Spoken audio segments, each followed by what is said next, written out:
You ask Tiger to solve. This deals with linear equations with one unknown. The final result is w equals 9/2. Let's solve it step by step. Group all w terms on the left side of the equation. Subtract 4w from both sides.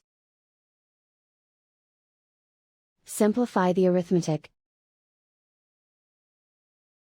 Group like terms. Simplify the arithmetic. Isolate the w. Divide both sides by 2. Simplify the fraction. And so the final result is w equals 9/2.